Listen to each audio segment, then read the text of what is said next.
My lord, আমি আমার প্রতিপক্ষ বন্ধুর মক্কেলকে কিছু জিজ্ঞাসাবাদের অনুমতি চাচ্ছি। অনুমতি প্রদান করা হলো। আচ্ছা মিস লায়লা, আমার মক্কেল মিস্টার প্রিন্স মামুন গত শুনানিতে বলেছিলেন 2022 থেকে 2024 পর্যন্ত আপনার বাসায় ছিল, কথা কি সত্য? জি সত্য। আমার মক্কেল প্রিন্স মামুন 2 বছরেরও অধিক সময় আপনার বাসায় ছিল, তাহলে এই সময় আপনার হাজবেন্ড কোথায় ছিলেন? এতদিন আমার হাজবেন্ড উমরা হয়েছিলেন। তাহলে আপনি এই 2 বছরের জন্য আমার মক্কেল প্রিন্স মামুনকে বিয়ে করেছিলেন? না। The point to be noted my lord. কালকে হয়ে দিলাম মাইল হইব, আজকে উল্টা পাল্টা কর। Order order order, silent please. দেখুন মাই লর্ড, আমার মক্কেল প্রিন্স মামুনের বয়স এখনো মাত্র 20। ঘটনাটি ঘটেছিল 2022, তার মানে গত 3 বছর আগে আমার মক্কেল ছিলেন একজন নাবালক শিশু। আর সেই দুর্বলতার সুযোগ নিয়ে এই বুইরা বেটি আমার মক্কেল প্রিন্স মামুনকে তার প্রেমের জালে ফাঁসিয়ে তার বাড়িতে নিয়ে আসে।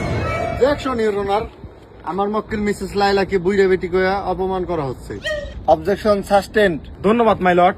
আমার মক্কেল প্রিন্স মামুন যখন 2024 এসে সাবালক হয়ে বুঝতে পারে আমার এটি জীবন নয়, আমার এখান থেকে বের হতে হবে, তখন এই বুইরা বেটি তাকে 5টি মামলায় দণ্ডিত করে তার সাথে থাকার জন্য বাধ্য করে। এতেই প্রমাণ করে আমার মক্কেল প্রিন্স মামুন নির্দোষ।